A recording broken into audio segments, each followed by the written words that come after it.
¿Qué tal? Muy buenas noches, buenos días, donde quiera que ustedes nos estén viendo. Mi nombre es Carlos Guzmán y en esta ocasión tengo un gran invitado de nuestra, pues aquí, próxima hermana República de Guatemala. Me estoy refiriendo, seguramente que algunos de ustedes ya lo conocen, al arquitecto Paulo de León Álvarez.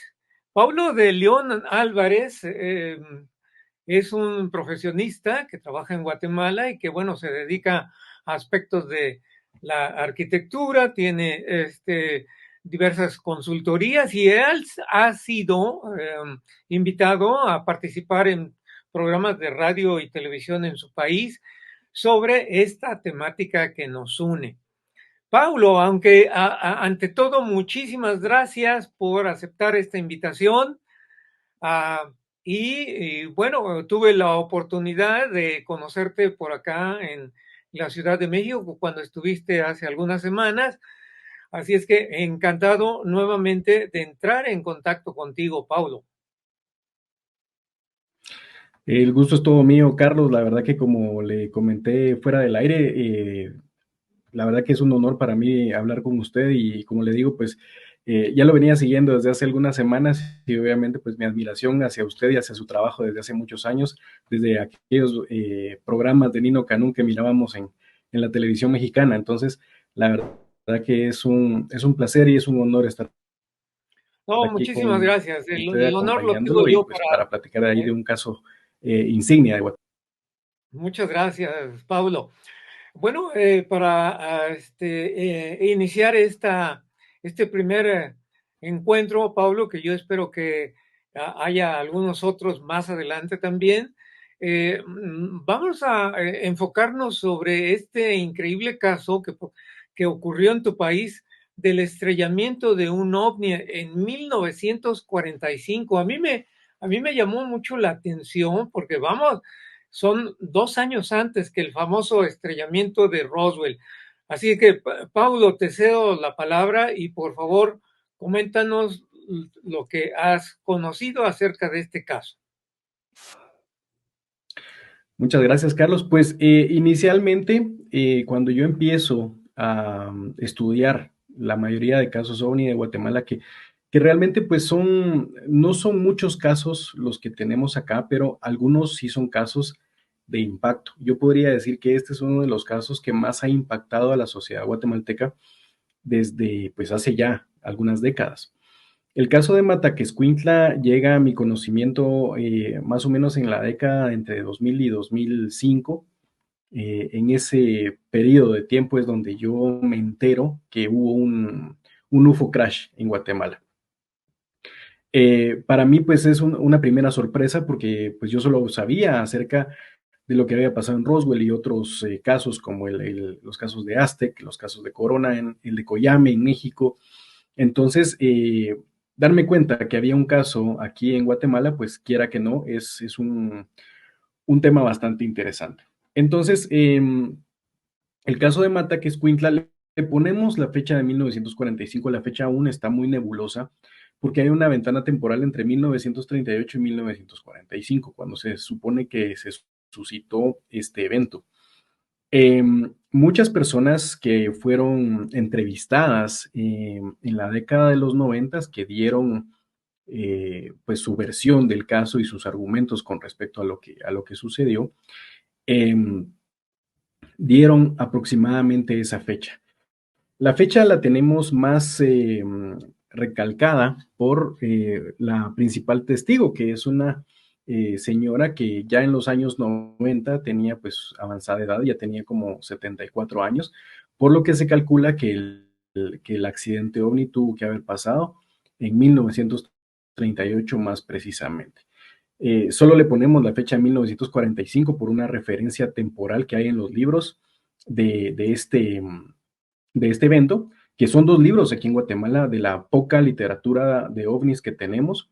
Y entonces esto es lo que nos permite llegar a este caso, ¿verdad? Donde obviamente en los años 90 algunos investigadores se lanzan al campo a buscar a las personas y saber qué fue lo que pasó en este evento. Algo muy importante que creo que hay que recalcar también del evento de Mataquescuintla es que Guatemala estaba pasando por una temporada muy compleja en cuanto a sus gobiernos. Hay un tema que a mí me llama la atención de saber cuándo específicamente pasó este caso. Previo a 1940, Guatemala tenía una dictadura que era afín a esa corriente de gobierno que venía de Alemania en ese tiempo. Entonces, no tenemos claro si las personas que vinieron para hacer la recuperación de la tecnología y del objeto que cae eran de origen alemán o eran de origen estadounidense. Pues bien, en la primera diapositiva, pues podemos ver eh, lo que se suscitó en una primera instancia en este caso.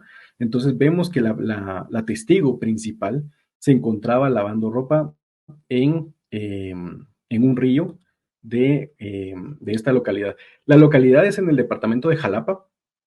El departamento de Jalapa se encuentra en el oriente de Guatemala. Específicamente vamos a hablar del municipio de Mataquescuintla, que se encuentra ubicado a 72 kilómetros de la ciudad de Guatemala. Como les digo, esto queda al oriente de Guatemala y en ese tiempo pues era una zona boscosa y selvática. Obviamente el crecimiento urbano y demográfico pues ha ido eh, tomándole cierto lugar a la naturaleza y pues ya algunos vestigios de este choque obviamente se han ido borrando con el crecimiento urbano, ¿verdad? Pues bien, es en este lugar donde empieza a correr el rumor aproximadamente de que en 1945, en una finca de la familia Mendoza en Mataquescuintla, se encontró una nave accidentada. Esta nave accidentada se supone que fue enterrada en uno de los terrenos que eran del ayuntamiento de Mataquescuintla o la municipalidad de Mataquescuintla. Los cuerpos fueron recuperados por el ejército de Estados Unidos, aparentemente eso se corre como el rumor, y fueron transportados en cajas de metal hacia Estados Unidos para hacer estudios. Un punto interesante del caso es que aparentemente pues empieza a hablar de que eran 5 ocupantes los que tenía la nave siniestra. Luego de eso, la historia se cuenta de la siguiente manera. El testimonio principal es de una señora que se llama María Candelaria Hernández. María Candelaria se encontraba en la finca Concepción, que para los años 90, la propietaria de esta finca era la señora Antonieta Mendoza, quien también en algún punto de la historia habla acerca del caso. Lo interesante es de que María Candelaria Hernández se encontraba haciendo el lavado de ropa en uno de los ríos de la localidad, en un lugar conocido como Las Charquitas. Eh, Algo que se ha llegado a hablar entre varios ufólogos aquí en Guatemala y en los círculos del tema OVNI es de que cuando se conocía de un testigo o de alguien que había presenciado el evento, eh, nadie hablaba con claridad acerca del evento. Había mucha renuencia social, pareciera que había algún tipo de encubrimiento de parte de la sociedad y entonces esto dificultó mucho el tema de los investigadores en los años 90 que se lanzaron a saber más del caso.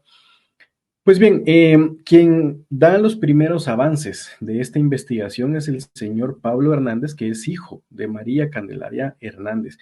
Algo también curioso que hace que la investigación se dificulte es que la mayoría de personas en esta localidad son de este apellido, Hernández. Entonces, se llegaba a la conclusión también de que muchas personas se llamaban de la misma manera. María Candelaria Hernández era un nombre que se repetía mucho.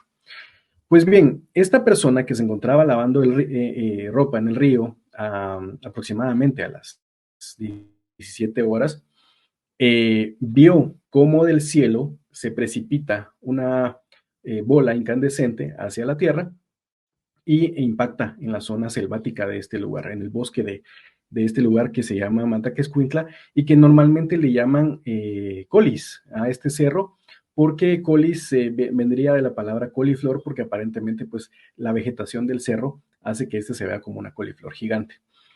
Pues bien, aparentemente cuando se da el siniestro, cuando se da el choque de este objeto, los niños que estaban jugando muy cerca de las personas que estaban lavando ropa en el río, van hacia Doña Candelaria y le dicen, Doña Cande, vaya a ver los muñequitos que cayeron del cielo por donde corren los caballos. Están todos chamuscados y yeden a hule quemado. Esto es importante porque pues entonces ahí ya también tenemos otros testigos como unos niños. Em, Se supone que la señora María Candelaria no se dirige a ver el accidente. Ella pues obviamente tenía ciertas tareas eh, domésticas de las cuales se tenía que hacer cargo, por lo cual ella no va a ver qué fue lo que sucedió. Varios niños obviamente le llamaron la atención del caso, obviamente hubo fuego en el perímetro de donde se estrelló el objeto, el ovni, y entonces, pues ella encargándose de las tareas del hogar, pues se va a descansar a finalizar el día. A primera hora del día siguiente, se observa una gran cantidad de soldados y de policías de Guatemala en el lugar.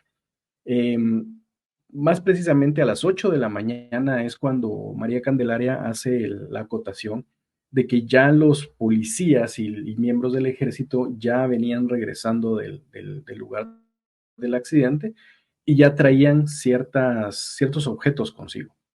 Por ejemplo, algunas cajas de metal. Y aquí es donde el jefe de policía, que era conocido de esta señora, le cuenta, mire, doña Cande, los marcianitos que cayeron del cielo, sosteniendo una caja de aluminio. Obviamente, para sorpresa de esta señora, fue muy sorprendente y obviamente el semblante de sorpresa que se llevó al ver a estos cuerpos que no eran humanos y eran de una pequeña estatura, aproximadamente 50 centímetros de estatura.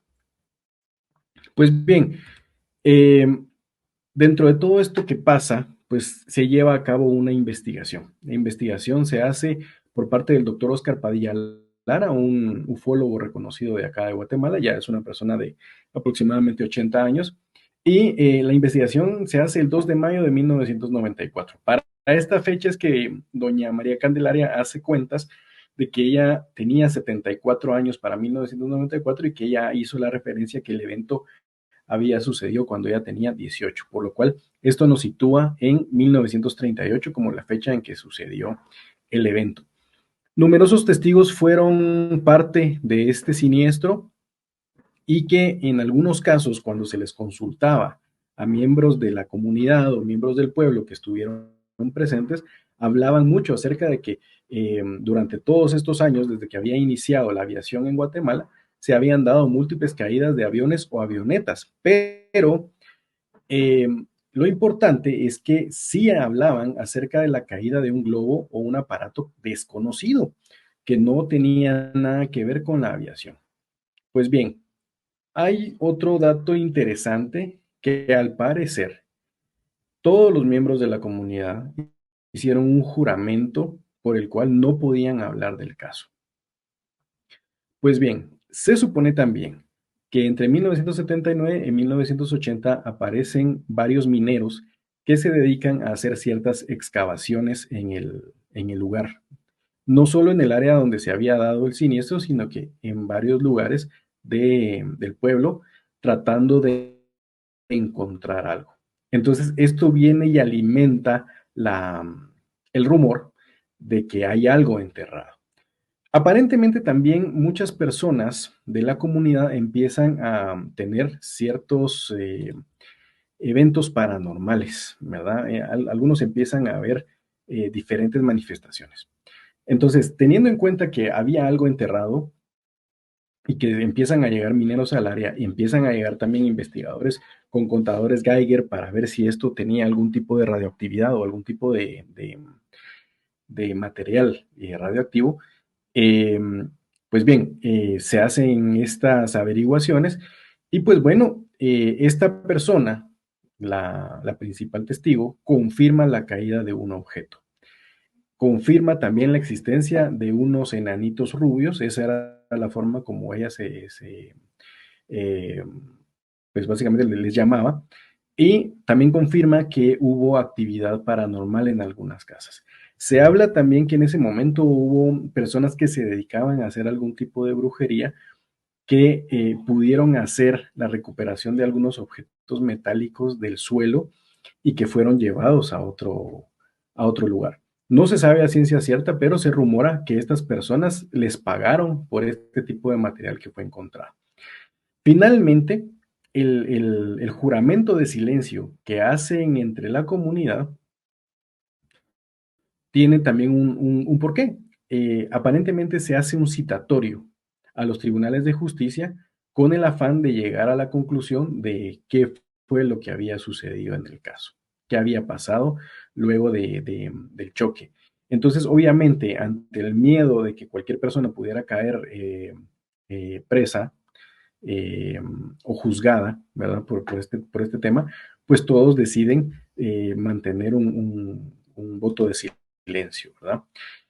Y como les comentaba, pues la historia es bastante fantástica, es una historia muy romántica acerca de un choque, porque realmente pues muchas personas aquí se refieren a niños que venían en la nave, muñequitos, así le llamaban. Entonces, es una historia muy romántica que en la literatura guatemalteca la podemos encontrar en dos libros.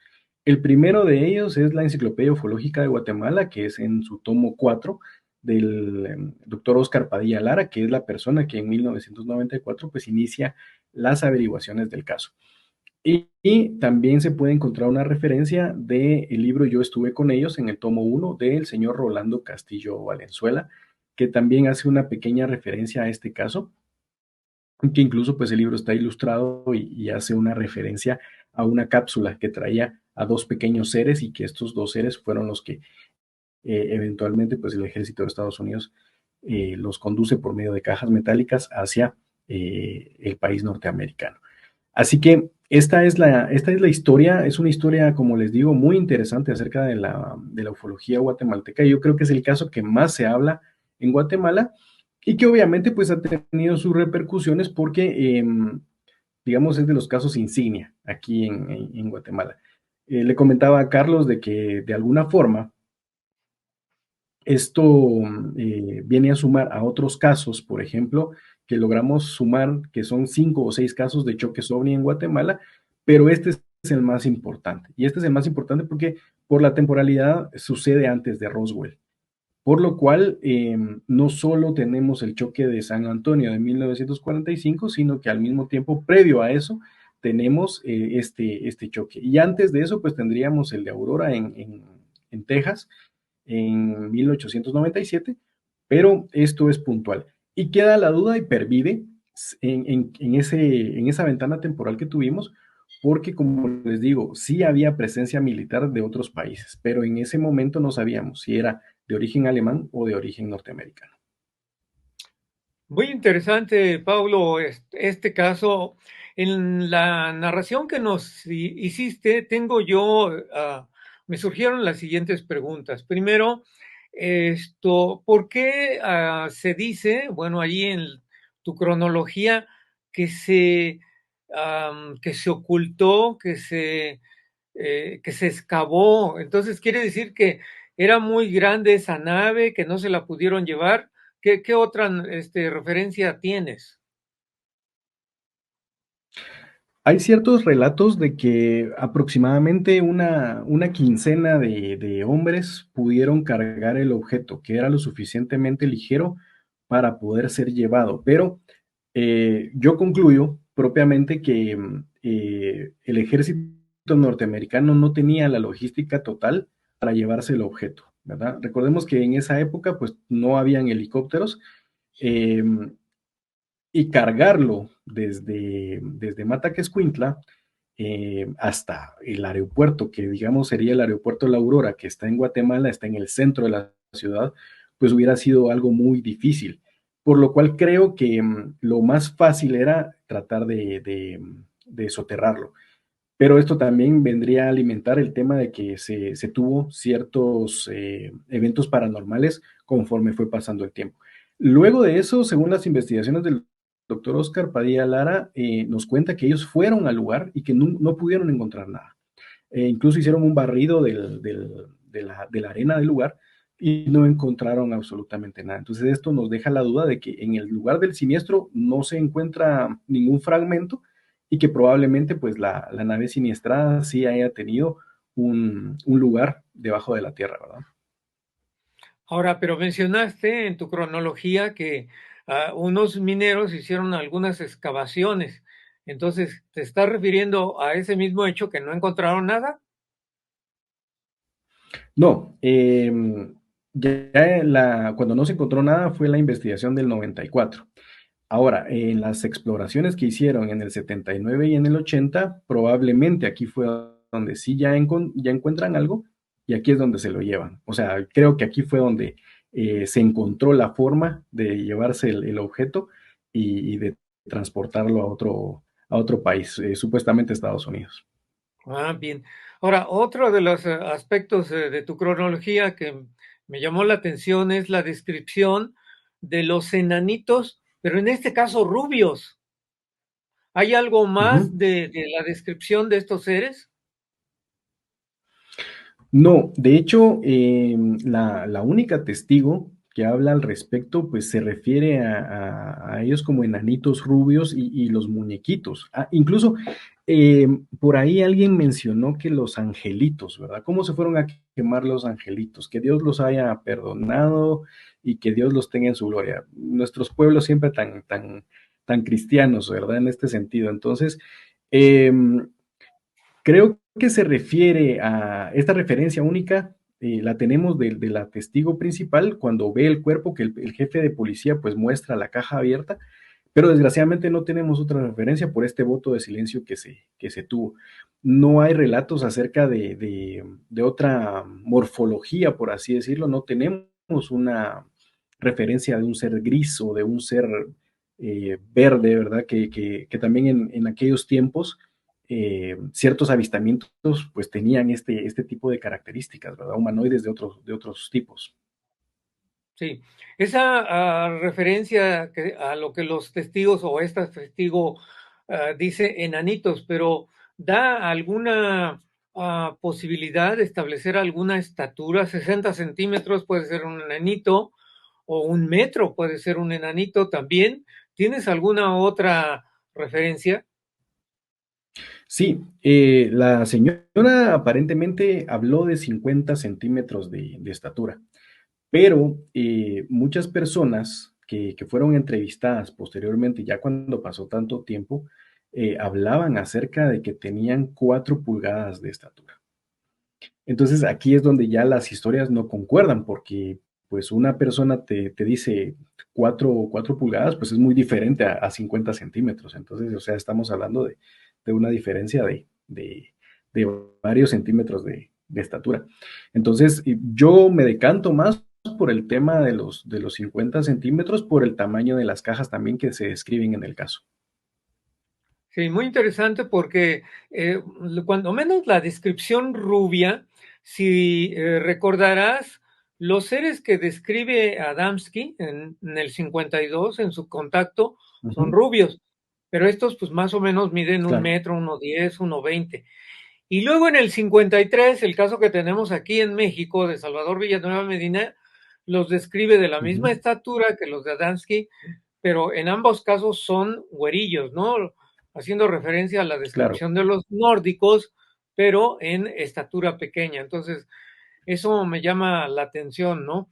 Aunque también por la estatura que te dicen de las 4 pulgadas, pudiera parecer una descripción incluso de esto, pues algún gnomo, por ese tamaño de esa estatura, ¿no?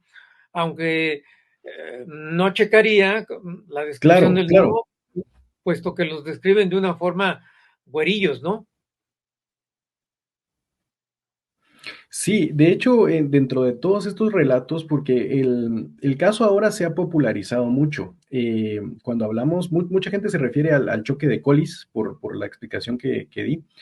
Entonces hablan acerca de que hubo una aparición de duendes también. Muchas personas hablan de duendes, gnomos, o incluso se refieren a algún otro tipo de ser, obviamente de baja estatura, no precisamente los encajonan en esa tipología de seres extraterrestres como nosotros ya los hemos visto, ¿verdad? Y tú tienes toda la razón en este sentido, porque si recordamos que previo a 1960, o sea, se vio una larga gama y un catálogo completo de seres de diferentes morfologías, y a partir del caso de Betty Barney Hill empezamos a ver ya la tipología de los grises. Entonces, llama la atención que previo a los años 50, 55, 58, tengamos esa gran gama de seres muy parecidos a gnomos o duendes. Sí, sí, así es, Paulo. Muy bien, está excelente esta descripción de ese evento que ocurrió en tu país. ¿Hay algún otro dato que quisieras mencionarnos referente a este estrellamiento? Porque bueno, yo creo que si me permites tenemos que hacer esto, una continuación a esto por los otros estrellamientos que me has citado, pero Ujú. dentro de este caso, ¿hay algún dato más? Mi pregunta es si en la am, hemerografía de tu país, de aquellos años, se existiera alguna nota al respecto. Em, Nosotros creemos que no se ha hecho, desgraciadamente, a diferencia de ustedes, no hemos hecho ese análisis. Esta es una de las tareas pendientes que yo tengo. Hay otro aspecto muy interesante del por qué nosotros no lo hemos iniciado, porque quiero mencionar al doctor Oscar Padilla Lara, porque para nosotros él es la hemeroteca viviente. Él tuvo a bien desde sus 5 años, estamos hablando de una persona de 80, desde sus 5 años él tomaba el diario y recortaba los artículos acerca de visiones extrañas en el cielo.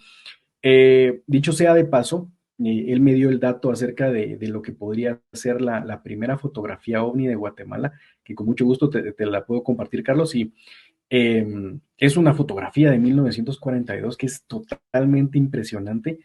Entonces, él es la persona a la que nosotros hemos recurrido para que nos dé esos datos. Entonces, en su enciclopedia ufológica, que él ya tiene 21 tomos, eh, por cierto que el cuarto tomo lo utilicé para la referencia de este caso, él hizo el compendio de todos estos casos. Por lo cual, si algo se nos pasó o se le pasó a él en la hemeroteca, pues esa sería la tarea, ¿verdad? Ir a buscar todos esos casos. Platicaba con Alfonso Salazar acerca de un caso que se dio, por ejemplo, en Guatemala en 1976, donde hubo una persecución ovni por parte de la Fuerza Aérea Guatemalteca sobre la ciudad universitaria de Guatemala, que es la Universidad de San Carlos. Es un campus muy parecido al campus de la UNAM, eh, pero dos aviones A-37 Dragonfly de la marca Cessna, pues aparentemente persiguen al objeto que aparece sobre la ciudad universitaria. Varios estudiantes estuvieron presentes en ese caso, y entonces hago la referencia porque el doctor Oscar Padilla Lara no sabía acerca de este caso. Es el diario del Salvador, el que, el gráfico creo que se llama el diario, que hace la referencia de esa noticia. Y luego es un diario de Guatemala que publica la noticia ante ciertas presiones que tenían los periodistas hacia el ejército de Guatemala, que querían mantener el caso bajo reserva. Entonces, si algún caso se le pasó al doctor, creo que esa es nuestra tarea ahorita, ir a buscar a la hemeroteca y ver qué otros casos hay de esta índole. Muy interesante, Paulo. Bueno, pues quiero yo concluir este contacto que tengo contigo a través de este medio. Te agradezco muchísimo tu cronología, tu tiempo y bueno, simplemente no me resta más que decirte hasta pronto y a lo mismo nuestros seguidores también con precisamente esos casos que nos estás mencionando. Pablo, un honor y muchísimas gracias por tu tiempo. No, el agradecimiento, Carlos, hacia tu persona por abrirme las puertas. La verdad que la divulgación del tema OVNI a nivel Guatemala creo que es algo que va en marcha, y creo que el apoyo de parte de ustedes como ufólogos de nuestra hermana República del Norte, pues creo que nos puede ayudar mucho y nos está ayudando, porque ciertamente, pues yo tengo muchos seguidores en mis canales y en mis redes sociales que son de México, por lo cual pues yo me siento muy agradecido y creo que esa es la forma en que nosotros vamos a llegar también aquí a Guatemala, de la mano de profesionales como ustedes en la materia. Así que muy agradecido por este espacio y estoy para una próxima oportunidad contigo y quedo a tus órdenes. Muchas gracias, Pablo. Por último, ya que señalaste, las personas que tengan interés en contactarte, menciónanos, por favor, cómo se llama tu canal y en qué redes te pueden encontrar. Claro, en YouTube tengo mi canal como paulodeleon.ufólogo. Pueden también escribirme un correo a paulo.ufo.gt@gmail.com y en las demás redes como TikTok, estoy también en Instagram y en Facebook, me pueden encontrar como @paulo.ufo.gt. Entonces, ahí estamos. Como te digo, recibo mucha información de México y de algunas personas de Sudamérica que me escriben también porque tengo cierta bibliografía acerca del tema y pues siempre me preguntan si la tengo activa. Entonces, pues esa es la forma que me mantengo en contacto con muchas personas y muchos seguidores.